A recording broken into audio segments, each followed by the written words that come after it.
یہ ہے آسٹریلیا، جو ایریا کے لحاظ سے دنیا کا چھٹا سب سے بڑا کنٹری ہے۔ یہ اتنا بڑا ہے کہ اس میں انڈیا جیسے 2 اور پاکستان جیسے 8 ملک سما سکتے ہیں۔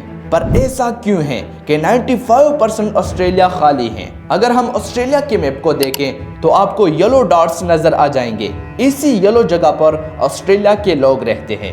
مطلب آسٹریلیا کی 90% آبادی صرف اور صرف اس کے 0.22 ایریا میں ہی رہتی ہے، جس کا مطلب ہے کہ 1% سے بھی کم ایریا میں، یعنی میجرلی ان 5-6 شہروں میں: سڈنی، برسبین، پرتھ، ایڈلیڈ اور Melbourne. In fact north, south, east, west, ان چاروں بارڈر سے آپ جتنا اندر کی طرف چلے جاؤ گے، آپ کے زندہ رہنے کے چانسز بہت کم ہوتے ہیں۔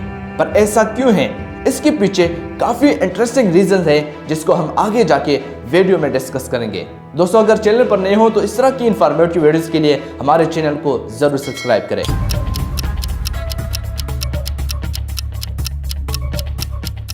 اگر ہم آسٹریلیا کی جیوگرافی کو دیکھیں تو آسٹریلیا کی جیوگرافک لوکیشن ہی اس کی مین وجہ ہے۔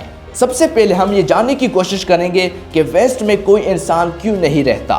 آسٹریلیا انٹارکٹیکا کے بہت ہی پاس ہے، جو ایک برفیلی جگہ ہے، اسی لیے یہاں کے سمندر سے کولڈ ویو آسٹریلیا کے ویسٹرن سائیڈ میں مل کر سمندر کے پانی کو ٹھنڈا کر دیتی ہیں، جس کی وجہ سے ایواپوریشن نہیں ہو پاتا، اور اسی وجہ سے بارش یہاں پر بہت ہی کم ہوتی ہے۔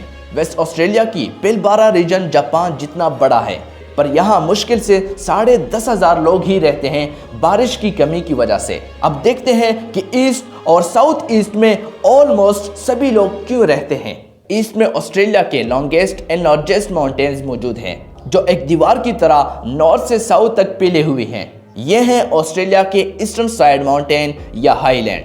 ان کو گریٹ ڈیوائڈنگ رینج بھی کہا جاتا ہے، کیونکہ ان کی وجہ سے پیسیفک اوشن سے سمندری ہوا اور بادل آسٹریلیا کے ان سائڈ ایریاز میں نہیں جا پاتی، اسی لیے ان سائڈ ایریاز میں بارش نہیں ہو پاتی اور صرف ایسٹ کوسٹ میں ہی بارش ہوتی ہے۔ آسٹریلیا میں زیادہ تر ندیوں میں پانی نہیں ہے، پر صرف اسی جگہ مسلسل بارش ہونے کی وجہ سے ملک کی 6 میں سے 5 میجر ندیاں یہاں پر موجود ہیں، جسے میرے ڈارلنگ ریور سسٹم کہا جاتا ہے۔ ان ندیوں کی وجہ سے یہ پورا علاقہ ایگریکلچر لینڈ سے بھرا بھرا ہے، اور یہاں اتنا فوڈ پروڈیوس ہوتا ہے کہ یہ پوری ملک کی فوڈ کی ڈیمانڈ کو پورا کر کے دنیا بھر میں ایکسپورٹ کیا جاتا ہے۔ اس لیے ملک کی 8 بگیسٹ سٹیز میں سے 4 یہاں پر موجود ہیں۔ ایون دنیا کے کچھ بیسٹ فرٹائل لینڈ بھی موجود ہیں بیکاز آف دس ریور۔ یہاں enough drinking water, hydroelectric projects, industries اور فارم لینڈ جیسی کئی اہم چیزیں موجود ہیں۔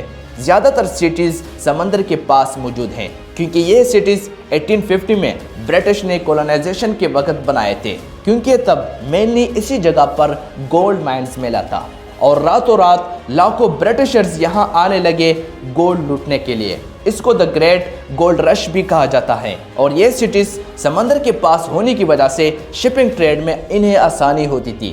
ویسے دوستو، یہ برٹشرز بھی ہر جگہ پہنچ جاتے ہیں لوٹ مار کرنے کے لیے۔ اب دیکھتے ہیں کہ ان لینڈ میں یہ پورا ایریا خالی کیوں ہے۔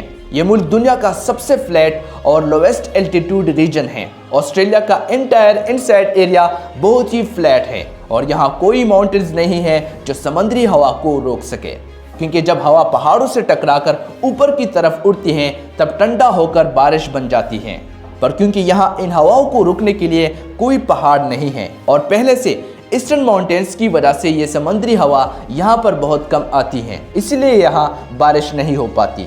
اس کے علاوہ نہ ایگریکلچر کے لیے پانی اور نہ ہی پینے کا صاف پانی موجود ہے۔ یہاں اینول ایوریج رین فال صرف 41 سینٹی میٹر ہے، مطلب انڈیا کے راجستھان سے بھی کم بارش یہاں ہوتی ہے۔ ناردرن سائیڈ کی بات کریں تو یہاں سے ٹراپک آف کیپریکورن لائن جاتی ہے۔ سورج کی سدرن موسٹ پوزیشن کی اینول جرنی کو ٹراپک آف کیپریکورن کہا جاتا ہے۔ تب سن بالکل اور ہیڈ پوزیشن میں رہتا ہے، جس کی وجہ سے گرمی بہت زیادہ بڑھ جاتی ہے، اور نارتھ میں ٹروپیکل ہونے کی وجہ سے یہاں کا ٹمپریچر 50 ڈگری سیلسیس تک پہنچ جاتا ہے، اور اس گرمی کی وجہ سے یہاں سالوں سال تک بارش نہیں ہو پاتی، اسی لیے یہ جگہ بنجر ریگستان ہے۔ یہی وجہ ہے کہ آسٹریلیا کو driest inhabited continent in the world بھی کہا جاتا ہے، جہاں 70% زمین بنجر ہے۔ ساؤتھ میں آسٹریلیا کا 5th لارجسٹ سٹی ایڈلیڈ موجود ہے، جہاں صرف اس چھوٹے سے ڈاٹ میں قریب 13 لاکھ لوگ رہتے ہیں، پر اس میں ایک جگہ ہے جہاں پر صرف 4000 لوگ ہی رہتے ہیں، اور اس کے اندر فلسطین جتنا بڑا ایک جگہ موجود ہے۔ پر حیرانی کی بات یہ ہے کہ یہ کوئی اسٹیٹ نہیں ہے بلکہ یہ ایک پرائیویٹ لینڈ ہے جو کہ دنیا کا سب سے بڑا کیٹل گراؤنڈ ہے جہاں صرف 8 لوگ ہی رہتے ہیں۔ نارتھ سے ساؤتھ سٹی تک ڈرائیو کریں گے تو 3400 کلومیٹر کا ڈسٹنس ہے، پر اس پورے ایریا میں 70,000 سے بھی کم لوگ رہتے ہیں۔ ساتھ ہی ساتھ اس کارنر میں تھوڑی تھوڑی بارش بھی ہوتی ہیں، اس لیے پرتھ جیسے کچھ میجر سٹیز یہاں موجود ہیں۔ آسٹریلیا میں ویلیجز اور قصبے بہت کم ہیں، یہاں 30% پاپولیشن غیر ملکی ہیں، قریب 75 لاکھ لوگ، اور اوبیسلی وہ صرف ان سٹیز میں ہی رہتے ہیں۔ اب بات کرتے ہیں کہ انڈیا سے 2 گنا بڑا ملک لیکن اس میں دہلی شہر سے بھی کم پاپولیشن کیوں ہے؟ انڈیا میں ہر انسان کے لیے 0.12 ایکڑ ایگریکلچر لینڈ موجود ہے، وہیں آسٹریلیا میں ایک شخص کے لیے 1.9 ایکڑ ایگریکلچر لینڈ موجود ہے۔ اس لیے بھلے ہی اس ملک میں 6% لینڈ ہی کھیتی کرنے کے لیے موجود ہے، پر یہ 6% بھی اتنا بڑا ایریا ہے کہ ملک کی پاپولیشن سے کئی گنا زیادہ پروڈکشن ہوتی ہے۔ یہاں فریش واٹر، نیچرل ریسورسز اور فوڈ پروڈکشن اتنا سارا موجود ہے کہ پریزنٹ پاپولیشن سے کئی گنا زیادہ لوگ بڑی آرام سے یہاں رہ سکتے ہیں۔ تو پھر یہاں پاپولیشن اتنا کم کیوں ہے؟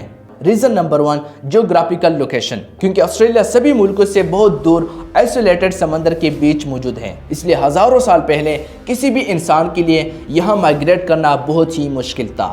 65,000 سال پہلے انڈونیشیا سے انسان اس ملک میں پہلی بار آئے، پھر ماڈرن ایرا میں 1788 میں 1300 برٹشرز یہاں آ کر بسے، پریزنٹ سٹی سڈنی کے پاس۔ تب یہاں پر جنگلی لوگوں کی آبادی صرف 6.5 لاکھ تھی، مطلب پوری کانٹیننٹ کی آبادی صرف 6.5 لاکھ تھی 1788 میں، جو کہ اس وقت دنیا کی کسی بھی کانٹیننٹ کے مقابلے میں ہزاروں گنا کم پاپولیشن تھا۔ پھر 1851 میں یہاں گولڈ ملنے کے بعد برٹشرز کی بھیڑ لگ گئی، کچھ ہی دن میں ملک کی پاپولیشن ڈبل ہو گئی تھی۔ آئرلینڈ اور برٹن کی 2% پاپولیشن آسٹریلیا شفٹ ہو گئی صرف گولڈ کے لیے، پر کچھ سالوں بعد لوگوں کا یہاں آنا بہت کم ہو گیا، کیونکہ تب انڈسٹریل ریولوشن کی وجہ سے زیادہ تر لوگ USA یا کینیڈا چلے جاتے تھے، جو بہت نزدیک بھی تھا۔ Reason number 2، law by racism. پھر 1901 میں برٹش گورنمنٹ نے ایک امیگریشن لا بنایا جس کو دا وائٹ پالیسی بھی کہا جاتا ہے۔ اس کے تحت صرف برٹشرز ہی اس ملک میں آ سکتے ہیں، مطلب ریسزم کے بیسس پر امیگریشن، کیونکہ تب گولڈ مائنز کو لے کر چائنیز اور یورپین کے بیچ کافی کمپٹیشن تھا، اس لیے ایشین لوگوں کو ڈومینیٹ کرنے کے لیے ایسا قانون بنایا گیا تاکہ گولڈ مائنز، ٹریڈ اور امپلائمنٹ پر صرف برٹشرز کا ہی قبضہ ہو۔ ساتھ ہی آسٹریلیا کو صرف برٹشرز کے لیے کنٹری بنانا چاہتے تھے، اور نتیجہ یہ نکلا کہ کئی سالوں تک یہاں امیگرینٹس کی تعداد نہ کے برابر تھی، جبکہ اس وقت دوسرے ملکوں میں لاکھوں امیگرینٹس جا رہے تھے۔ اور کچھ ایسا ہی ریسزم آج بھی آسٹریلیا میں دیکھا جاتا ہے۔ جب کوئی نان وائٹ پرسن یہاں ایجوکیشن یا جاب کے لیے جاتا ہے تو یہاں اس کو ریسزم فیس کرنا پڑتا ہے۔ یہاں کے زیادہ تر وائٹ لوگ برٹشرز ہی ہیں۔ Queen of England is also Queen of Australia. Reason number 3، World War. پھر فرسٹ ورلڈ وار کے ٹائم یہاں کے 20% مردوں کو یورپ میں جنگ کرنے کے لیے بھیج دیا گیا، جن میں سے قریب 13% لوگ کبھی واپس ہی نہیں آئے۔ پھر 1949 میں سیکنڈ ورلڈ وار کے بعد برٹش گورنمنٹ نے امیگریشن پالیسی میں تھوڑا ریلیکسیشن دیا اور سبھی یورپینز کو آسٹریلیا میں آنے کی اجازت دے دی گئی، لیکن اس وقت بھی نان وائٹس کو یہاں آنے کی اجازت نہیں تھی۔ اور فائنلی 1975 میں گورنمنٹ نے ایک ایکٹ پاس کیا اور دنیا کے سبھی کنٹریز کے سبھی سٹیزنز، کلچرز اور ریلیجن کے لوگوں کو یہاں آنے کی اجازت دے دی گئی۔ آسٹریلیا میں زیادہ تر چائنا، انڈیا اور پاکستان سے لوگ جاتے ہیں۔ ہر سال امیگرینٹس کی تعداد 2 لاکھ سے بھی زیادہ ہوتی ہے، پر آج یہاں صرف 3.8% لوگ آسٹریلیا کے جنگلی لوگ ہیں۔ دوستوں، امید کرتا ہوں کہ آپ کو یہ ویڈیو اچھی لگی ہو۔ اس پر آپ کی کیا رائے ہے؟ کامنٹ سیکشن میں اپنی رائے ضرور دیجیے۔